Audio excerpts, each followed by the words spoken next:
لشيء عظيم أئذا متنا وكنا ترابا ذلك رجع بعيد قد علمنا ما تنقص الأرض منهم وعندنا كتاب حفيظ بل كذبوا بالحق لما جاءهم فهم في أمر مريض أفلم ينظروا إلى السماء فوقهم كيف بنيناها وزيناها وما لها من فروج ونفعني بالحديث إنه تعالى سبد كريم بارك الله.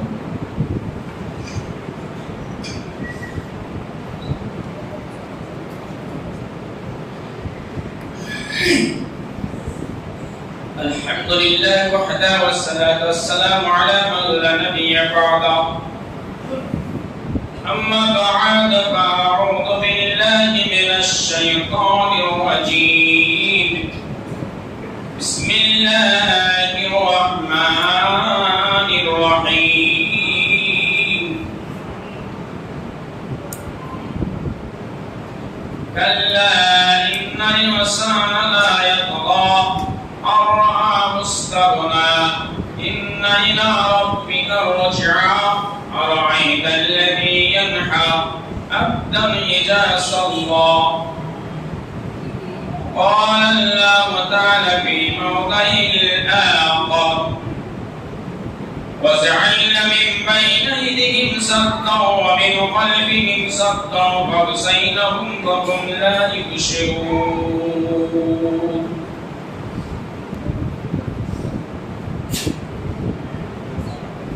قال النبي صلى الله عليه وسلم تركت فيكم أمرين لن تضلوا ما تمسكتم بهما كتاب الله وسنة رسوله. উপস্থিতি শ্রদ্ধেয় সম্মানিত বয়োজ্যেষ্ঠ সমবয়স্ক ভক্তবৃন্দ, প্রশংসা মাত্রই মহান আল্লাহ পাক রব্বুল ইজ্জতের জন্য, যিনি আমাদেরকে সর্বোত্তম সর্বশ্রেষ্ঠ করে পৃথিবীতে পাঠিয়েছেন। সেই মহান আল্লাহ পাক রব্বুল ইজ্জতের হামদ এবং সানাত ও কীর্তন করে আমরা শেষ করতে পারি না। তাই আমরা একটি আরবি ছোট্ট শব্দ দ্বারা প্রার্থনা শেষ করি, আলহামদুলিল্লাহ।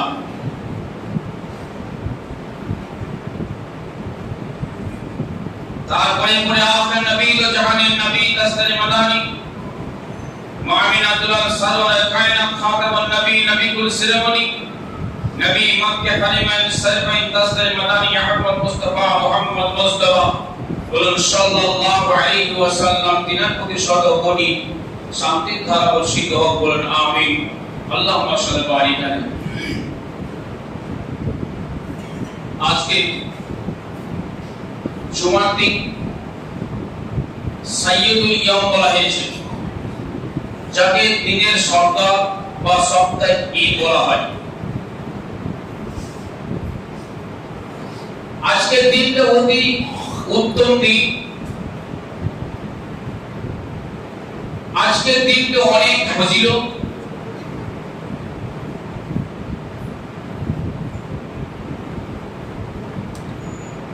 আজকের দিনের নেকি এবং গুনাহ মাফের দিন। হয়তো আমরা অনেকে উপলব্ধি করতে পারি না বা আমরা বুঝতে পারি না। এই দিন থেকে আমরা অনেকে অমনস্ক ভাব, যাচ্ছি যাব, সময় তো অনেক আছে এই বলে থাকি, কিন্তু না। জুমার দিন যখনই খুতবা আরম্ভ হয়ে যায়, এটা একটা দোরেকাত নামাজ। খুতবা আরম্ভ মানে দোরেকাত নামাজ। অন্যান্য দিন জোহরের 4 রাকাত ফরজ করি, আজকে 2 রাকাত কেন? আমাদেরকে এইটুকু ভাবতে হবে, একজন খুতবা তার বক্তব্য মনে হচ্ছে 2 রাকাত নামাজ, সেই দিকে লক্ষ্য করে আমাদের ভাবতে হবে যে আজানের আগেই যেন আমরা আসতে পারি, উপস্থিত হতে পারি মসজিদে। শুধু তাই নয়, মসজিদের প্রত্যেকে গেটে গেটে পাহারাদার রয়েছে হাজিরা খাতা নিয়ে। যখনই বক্তব্য শুরু হয়ে যায়, বক্তব্য শুরু হওয়ার মাত্রই খাতা বন্ধ হয়ে যায়। বলে কিসের খাতা? বক্তব্যের আগে কোন কোন মুসল্লি এলো, কোন কোন নামাজি ব্যক্তি এলো, তার হাজিরাটা হয়ে যায়। ঠিক যেন আমরা স্কুল কলেজে যারা পড়েছি তারা বেশি জানতে পারবো যে হাজিরা খাতা হয় যখন স্কুল চলাকালীন, অর্থাৎ স্কুল ক্লাসে বসে গেল তখন হাজিরা খাতা হয়। ওই হাজিরা যতক্ষণ থাকবে খাতা চলবে, ছাত্র যতক্ষণ বসে থাকবে শেষ পর্যন্ত খাতা নাম ডেকে যাবে। খাতা বন্ধ হয়ে যাওয়ার পর যে ছেলেগুলি আসে, যদিও নাম ওঠে কৈফিয়ত দিতে হয়। এখানে কৈফিয়তের কোনো অবকাশ নেই, আপনার নামাজ হয়ে যাবে, নেকি পাবে, কিন্তু খাতা থেকে হাজিরাটা বন্ধ হবে। আমার উদ্দেশ্য যে এই জুমাকে আমরা যেন প্রাধান্য দিতে পারি, এই ফজিলতটা সম্পূর্ণ পাই, আমি এটাই চাইছি। এবার আল্লাহ পাক বলছেন, কাল্লা ইন্নাল ইনসানা লা ইয়াতগা আর রাআহু ইসতাগনা ইন্না ইলা রাব্বিকার রুজআ। আল্লাহ পাক বলছেন সূরা আলাকের মধ্যে সূরা আয়াত নম্বর 6-7 আল্লাহ পাক বলছেন, কাল্লা ইন্নাল ইনসানা লা ইয়াতগা। বস্তুত মানুষ তো অবাধ্য হয়েই থাকে। এখানে বলছেন যে এই আয়াতে মানুষ আল্লাহর অবাধ্যতা হয়েই থাকে। কেন? আর রাআহু ইসতাগনা, আর রাআহু ইসতাগনা, সে নিজেকে মনে করে আমি অভাবমুক্ত, অমুখাপেক্ষী। এখানে আল্লাহ পাক বলতে চাইছেন যে মানুষ পৃথিবীতে কিছু আছে যে নিজেকে অভাবমুক্ত মনে করে আমার কোনো অভাব ত্রুটি নেই, এবং এটাও মনে করে যে আমি অমুখাপেক্ষী, আমি কারো মুখাপেক্ষী নই। এই দুটো আয়াতের বিশেষণ চলবে। মানুষ অবাধ্যতা অর্থাৎ সীমা লঙ্ঘনকারী। এই সীমা লঙ্ঘনকারী প্রতিফল কি হয়েছিল? সীমা লঙ্ঘনকারী করলে কি হয়? আল্লাহর ইতাআত, আল্লাহর অবাধ্যতা করলে কি হয়? আজ দেখুন পৃথিবীতে আমরা জন্মের হওয়ার আসার পর থেকে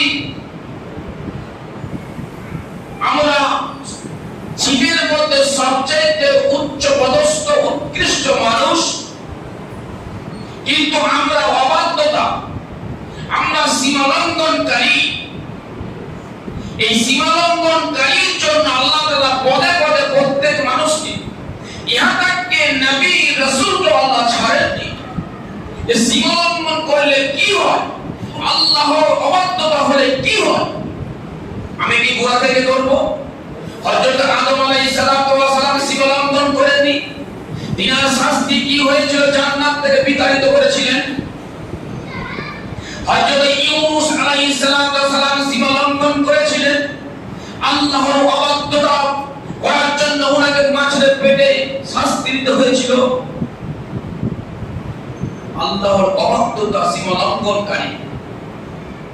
শুধু তাই নয়, হযরত লূত আলাইহিস সালামের জামানাতে ওনার স্ত্রী শাস্তি, উনার কওমদেরকে কি শাস্তি, একটাই সীমা লঙ্ঘনকারীর জন্য, অবাধ্যতা হওয়ার জন্য। শুধু তাই নয়, ইব্রাহিম আলাইহিস সালাম যেই নমরুদ উনাকে কষ্ট দিয়েছিলেন, সীমা লঙ্ঘন করেছিল, অবাধ্যতা হয়েছিল, উনিও শাস্তি পেয়ে গিয়েছেন। শুধু তাই নয়, হযরত মুসা আলাইহিস সালামের জামানাতে ফেরাউন অবাধ্যতা হয়েছিল, ইনাকে সেই দরিয়ায় ডুবে মরতে হয়েছিল। এইভাবে পদে পদে জিনারাই আজকে অবাধ্যতা, বর্তমান সমাজে জিনারা অবাধ্যতা এবং সীমা লঙ্ঘন করে চলছে। এই ভারতবর্ষে, পশ্চিম বাংলার মাটিতে, ভারতবর্ষের মাটিতে এইভাবে আল্লাহর অবাধ্যতা যারা চলবে, যারা সীমা লঙ্ঘন করে চলবে, এর শাস্তি মাথা পেতে নিতে হবে, এর শাস্তি মাথা পেতে নিতে হবে। আমরা আজকে দেখতে পাচ্ছি এই সীমা লঙ্ঘন চলছে। আল্লাহ পাকের নবী হুজুর আকরাম সাল্লাল্লাহু আলাইহি ওয়াসাল্লাম বলছেন কি,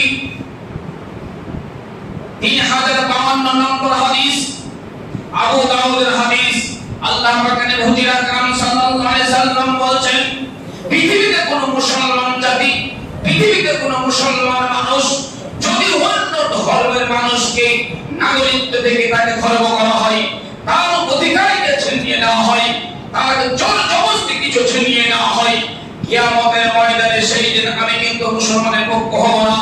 যারা শাস্তি দিয়েছিল, অন্যায় করেছিল কোন মুসলমান অমুসলমানদের প্রতি, অন্যায় অত্যাচার করেছে কোন মুসলমান অমুসলমানদের প্রতি, আমি মুসলমানদের পক্ষ হব না সেই দিন। ও মুসলমানদের পক্ষ হয়েই সেদিন আমি লড়ব ওই মুসলমানদের বিরুদ্ধে। এটাই হচ্ছে ধর্ম, এটাই হচ্ছে আল্লাহর বিধান। যদি আল্লাহ পাক রব্বুল ইজ্জত মুসলমানদের প্রতি এত বড় কঠোর শাস্তি দিতে পারেন, আল্লাহ পাক রব্বুল ইজ্জত এত বড় মুসলমানদের প্রতি এত বড় শাস্তি বলতে পারেন, আমরা পৃথিবীর বুকে কেন মানুষের প্রতি জুলুম করি? এটা কি আমাদেরকে সুনিশ্চিত নয় যে আমাদেরকে একদিন যেতে হবে? আলাম ইয়ালাম আন্নাল্লাহ ইয়ারা, সে কি খবরে জানে না, সে কি জানে না যে একদিন আল্লাহ আমার কাছে আসতে হবে, আল্লাহ আমাকে দেখতে পাচ্ছে, আল্লাহ জানতে পারছে আমার কি অবস্থা হবে।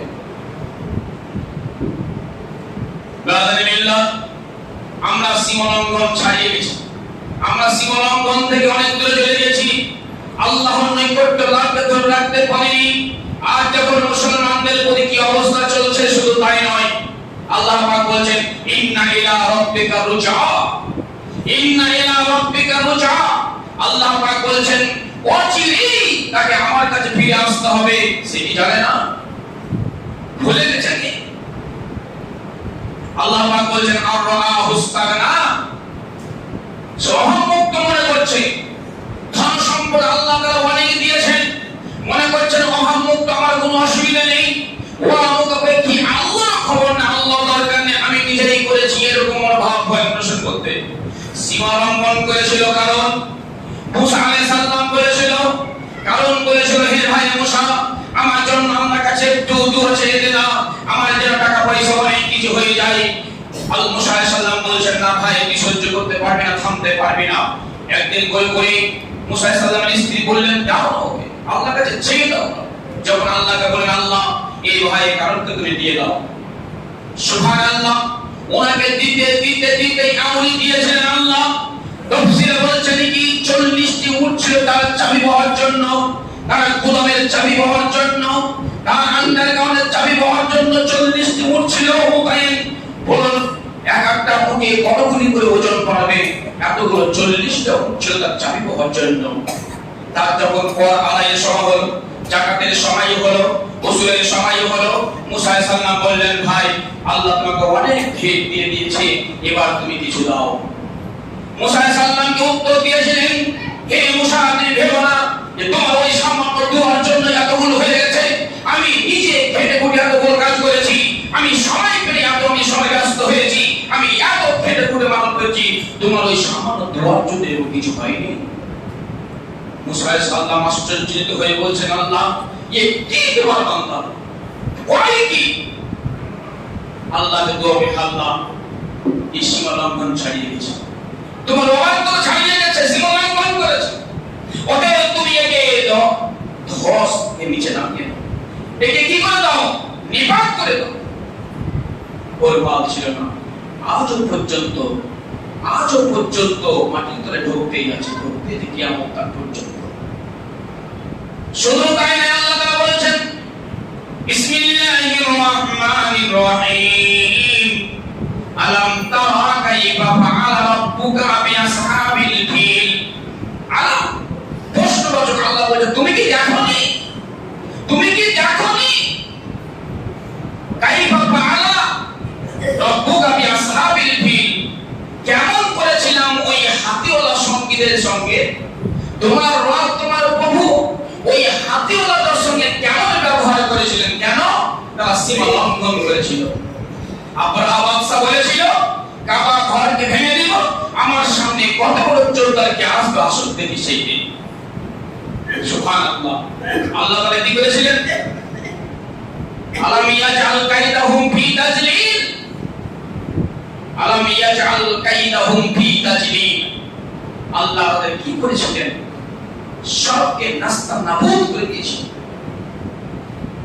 ওয়াসাল আলাইহিম তায়রান আবাবিল, তাদের উপর ভেঙেছিলেন, তাদের উপর পাঠিয়েছিলেন, ওয়াসালামনা ভেজা, তাদের উপর পাঠিয়েছিল কি, তারমিহিম, তাদের উপর বিহিজারাতিন মিন সিজিল, তায়রান আবাবিল, তায়রান মানে হচ্ছে পাখি, আবাবিল মানে হচ্ছে ঝাঁকে ঝাঁকে। আমরা বলি কি আবাবিল পাখি না, তায়রান মানে পাখি, আবাবিল মানে ঝাঁকে ঝাঁকে। তায়রান আবাবিল, তাদের উপরে ঝাঁকে ঝাঁকে পাখি পাঠিয়েছিল। বিহিজারাতিন মিন সিজিল, কি পাঠিয়েছিল, শুধু পাখি নয়, পাখির ওই যে ঠোঁটে আর দুই পায়ে তিনটা কাঁকর ছিল, ওই কাঁকরগুলো যখন নিচে পড়তে শুরু হলো, ফাজাআলাহুম কাসফিম মাকুল, হায় আব্রাহা বাদশা, তোমার হাতি, তোমার ঘোড়া, তোমার তুমি নিচে কোথায় গেলে, এমন হয়েছিল। আমরা গম যখন মারি, আমরা দেখেছি ভুসি, এখনকার বাচ্চারা বুঝতে পারবে না, যারা আমাদের মতো বয়স মানুষ, গম আমরা দেখেছি, গম মারা একদিকে গমের দানা পড়ে আর একদিকে ভুসিগুলো পড়ে যায়। তো ওই সমস্ত আব্রাহা বাদশাদেরকে, ওই সমস্ত হাতি ঘোড়াদেরকে আল্লাহ তাআলা কি করেছিলেন, ওই ভক্ষণ করা ভুসি করেছিল, অর্থাৎ ওই চতুষ পর্যন্ত যে ভুসিগুলো খেত ওই রকম ভুসি করেছিল।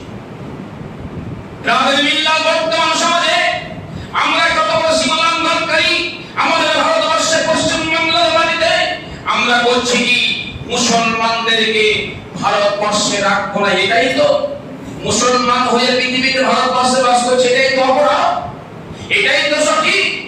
মসজিদ ভেঙে গুড়িয়ে দাও, মুসলমানদেরকে নামাজ পড়তে দিতে হবে না, এটাই তো। এটা আজকে নতুন কথা ভাবছেন নাকি আমি, এটা নতুন কথা নয়। মসজিদ ভেঙে গুড়িয়ে দাও আজকে নতুন কথা নয়, আজকে মাদ্রাসা উৎখাত করে দাও নতুন কথা নয়, মসজিদে নামাজ হবে না এটা নতুন কথা নয়। আল্লাহ পাক বলেন ওয়ালাইতাল্লাযী ইয়ানহা আবদান ইযা সাল্লাহ, আরাইতা, তুমি কি দেখোনি, নিষেধ করেছিল, বাধা দিয়েছিল কাকে, আবদান ইযা সাল্লাহ, যখন আল্লাহর বান্দা নামাজ পড়তে যাচ্ছিল ওই সময়তে বাধা দিয়েছিল। কাকে বাধা দিয়েছিল? আবু জাহেল তখনকার জামানাতে মুখ্যমন্ত্রী ছিল। সেই আবু জাহেল ছিল বর্ণধর, সেই মক্কা শহরে বলেছিল মুহাম্মদ সাল্লাল্লাহু আলাইহি সাল্লাম, মুহাম্মদ যদি কাবার মধ্যে নামাজ পড়তে আসে ওর ঘাড়কে আমি মটকে দেব। এই কথা আল্লাহ পাকের নবী জানতে পারলেন। আল্লাহ পাকের নবী আকরাম সাল্লাল্লাহু আলাইহি সাল্লাম বললেন, যদি এই কথা আবু জাহেল বলে থাকে, চরম অন্যায় কথা বলেছে, চরম অন্যায় এই কথা বলেছে, সে জানে না যে আল্লাহর তরফ থেকে কি অবরোধ করবে। একদা তার সহচরদেরকে বলল, আচ্ছা বলো তো মুহাম্মদ কি তোমাদের এখানে মাটির সাথে মিশে মাটিতে সিজদা করে? হ্যাঁ করে। বলছে আমার সামনে যদি এরকম সিজদা করে তার ঘাড়টা উৎখাত করে দেব। এই কথা আল্লাহ পাকের নবী আকরাম সাল্লাল্লাহু আলাইহি সাল্লাম শুনতে পেলেন।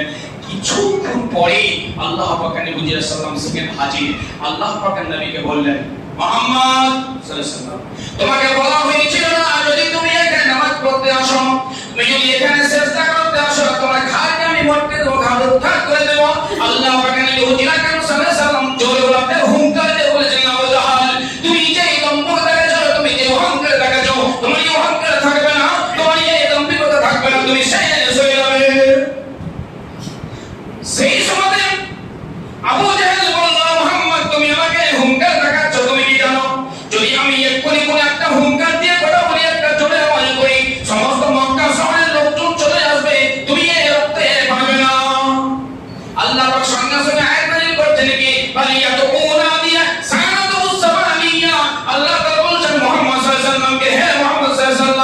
আবু জেহেলের কত বড় শক্তি, কত বড় গম্ভীরতা রয়েছে। ওর লোকজনকে ডাকো, আমি মালাইক পাঠিয়ে দিয়েছি ফেরেশতা, জাহান্নামের ফেরেশতা ওকে চূর্ণ বিচূর্ণ করে দেবে। আজকে নতুন কথা, নামাজ পড়তে দেব না মুসলমানদেরকে ভারতবর্ষে, নতুন কথা কি? এটা নতুন কথা নয়। মক্কা শহরেও এইরকম ফসল হয়েছিল। আল্লাহ পাক এই হুমকারীতে ভয় করেননি। আল্লাহ পাক হুজুর আকরাম সাল্লাল্লাহু আলাইহি ওয়াসাল্লাম যে চিৎকার করে জানাতে বলেছিলেন, আবু জাহেল তুমি যেটা ভাবো সেটা হবে না।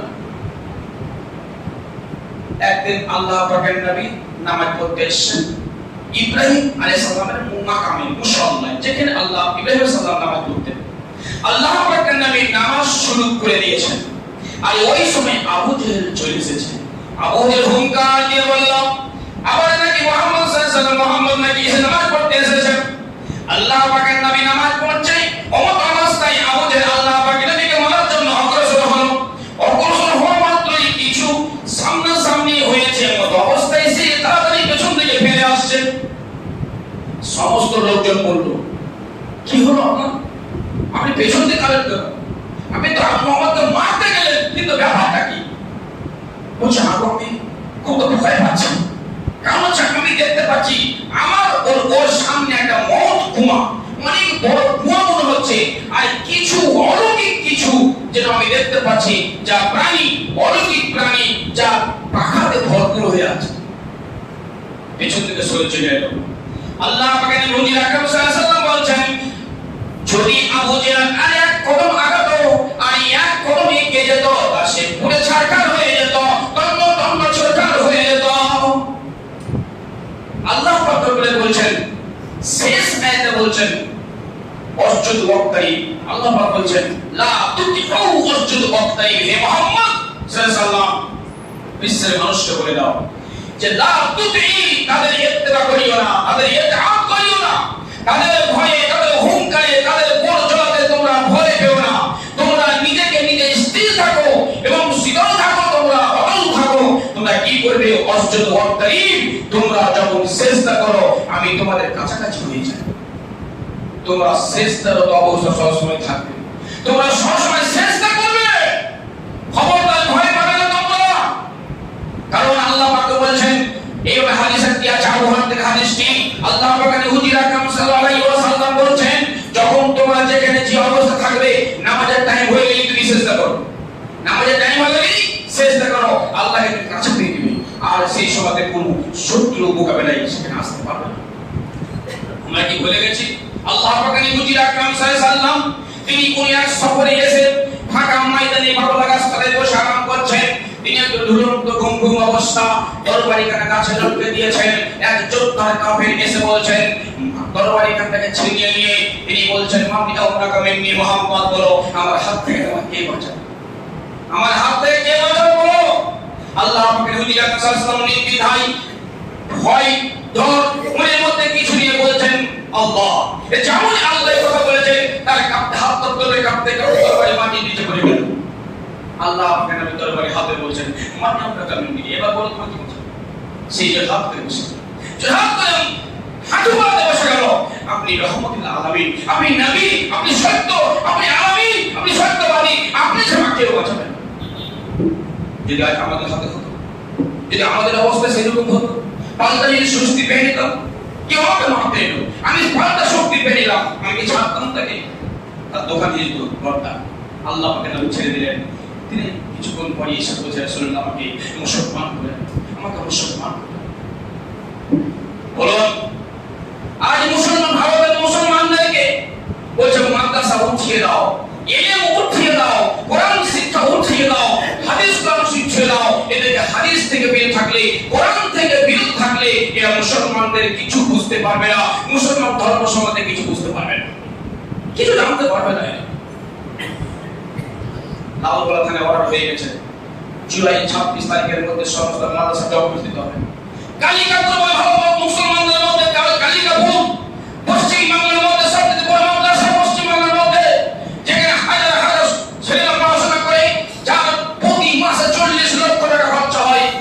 সেই মুহূর্তে হঠাৎ দেখছেন, হঠাৎ পুলিশ এবং প্রশাসনিক অফিসার এসে তদন্ত শুরু হলো।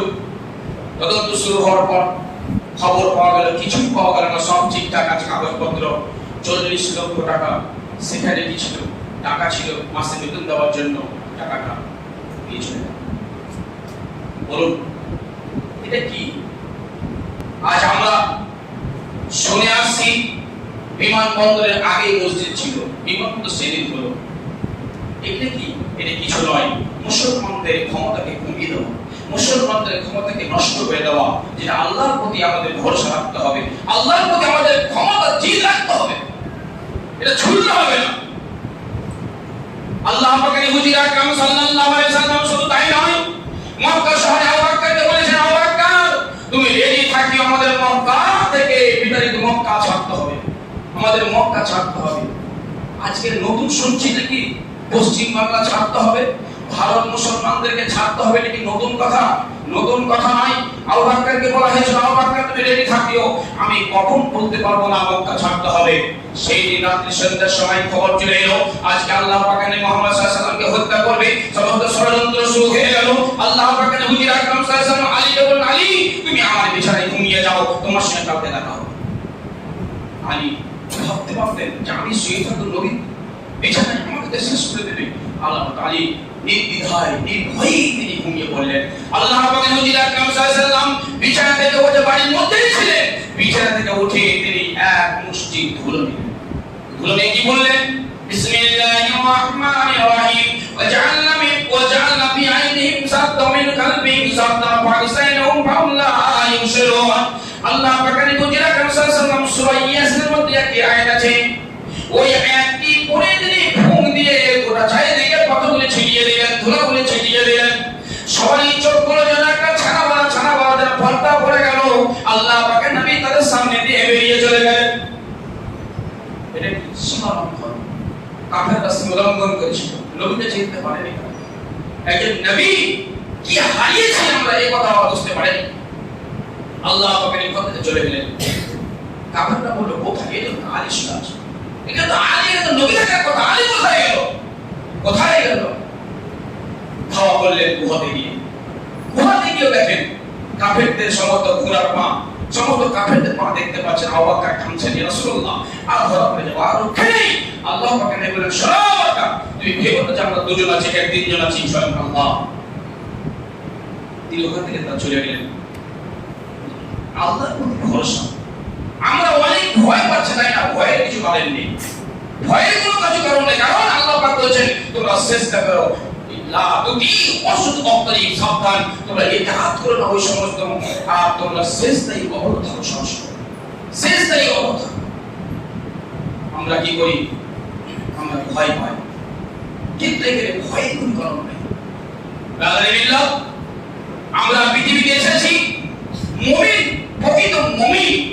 এই পৃথিবীটা একটা যুদ্ধের মতো, এই পৃথিবীটা আমাদের কষ্ট কঠিন না। মুমিনদের কোনো নিস্তার নেই, মুমিনদের কোনো আয়েশারাম নেই, মুমিনদের কোনো ঘুম নেই, মুমিনদের কোনো কিছু নেই। কারণ আল্লাহ পাকের হুজুর আকরাম সাল্লাল্লাহু আলাইহি ওয়াসাল্লাম বলেন যারা মুমিন প্রকৃত হবে রাতে ঘুমাবে না, মাত্র হয়তো 2 ভাগ ঘুমাবে। রাত্রিকে 3 ভাগ করবেন, 2 ভাগ ঘুমাবে, 1 ভাগ জেগে থাকবে। ওকে রাত 3টার সময় উঠে তাহাজ্জুদ করতে হবে, ফজরের নামাজ পড়তে হবে, তারপর দিনের বেলা কাজ কাম শুরু হয়ে গেল। এইরকম ভাবে মানুষ কষ্ট কঠিন হয়ে থাকে। আল্লাহ হুজুর আকরাম সাল্লাল্লাহু আলাইহি ওয়াসাল্লাম বলেছেন, হে মুসলমান তোমরা করো কি? তোমরা কখনো সিজদা থেকে দূরে থাকিও না, কারণ সিজদা থেকে দূরে থাকলে আল্লাহর জিম্মা থেকে অনেক দূরে চলে যাবে। আমি তো জিম্মা হবে যে আপনাকে টাকা দিলাম, জিম্মা থাকেন আপনি, যদি আমি তার ডকুমেন্ট সমস্ত সবকিছু না পাই, জিম্মা কি করে দেব?